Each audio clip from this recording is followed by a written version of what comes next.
नमस्कार, Haryana bulletin news में आपका स्वागत है। अब आपके सामने प्रस्तुत हैं शाम की देश और राज्यों की बड़ी खबरें।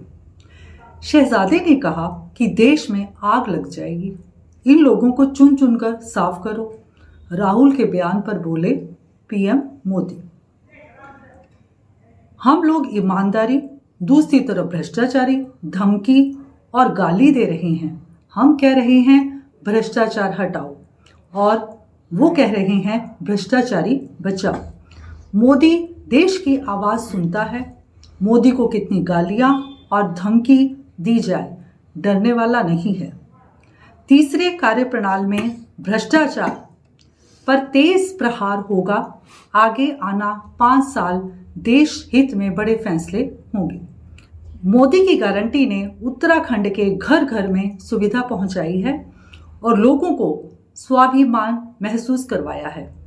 अब तीसरे टर्म में आपका ये बेटा एक और बड़ा काम करने जा रहा है।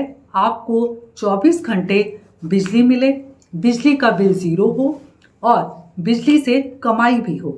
इसके लिए पीएम मोदी ने पीएम सूर्य घर मुफ्त बिजली योजना शुरू कर दी है। पीएम मोदी ने ये कहा कि कांग्रेस ने मां भारती के टुकड़े किए उत्तराखंड वीर संतान को जन्म देती है। कांग्रेस ने तमिलनाडु के पास समुद्र में द्वीप भारत का हिस्सा श्रीलंका को मारे जाता है तो कोई वहां जेल में। मोदी ने सैनिक परिवारों को 1 रैंक 1 पेंशन दी। नीयत सही तो नतीजे भी सही।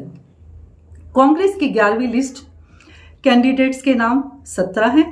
आंध्र प्रदेश में सीएम जगत मोहन की बहन शर्मिला को टिकट अब तक कुल 231 कैंडिडेट्स का ऐलान हो चुका। सुप्रीम कोर्ट ने हम माफी मांगते हैं भ्रामक विज्ञापन पर सुप्रीम कोर्ट में बोले रामदेव। पेशी पर वह स्वयं पहुंचे। भ्रामक विज्ञापन केस रामदेव ने सुप्रीम कोर्ट में माफी मांगी। अदालत में कहा कि यह मान्य नहीं। सरकार से सवाल, आंखें क्यों मूंदे रखी। जेल से बाहर आएंगे आप सांसद संजय सिंह। सुप्रीम कोर्ट ने बेल परिहा करने के दिए हैं आदेश। छत्तीसगढ़ में मुठभेड़ में 9 नक्सली ढेर, LMG, AK-47 जैसे ऑटोमेटिक हथियार बरामद। गृह मंत्री बोले ये चिंता का विषय। रुक रुक कर फायरिंग जारी है। मुजफ्फरनगर सांसद अजय निषाद बीजेपी छोड़ कांग्रेस में शामिल। जेपी नड्डा ने से कहा कि मेरे साथ छल हुआ है। लोकसभा चुनाव के पहले बिहार में भाजपा को झटके पर झटका। टिकट पक्का दे कांग्रेस में जा रहे भाजपाई।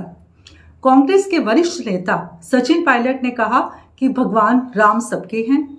भाजपा कितनी भी कोशिश कर ले, भगवान राम या धर्म पर उनका एकाधिकार नहीं हो सकता।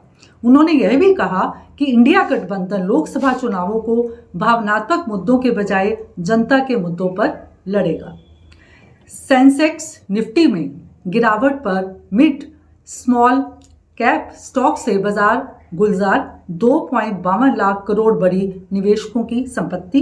धन्यवाद। का मतलब ब्रेकिंग न्यूज नहीं, हर बहस का मतलब हंगामा नहीं। हरियाणा की सारी खबरें केवल हरियाणा बुलेटिन पर। सीधी बात, नो बकवास।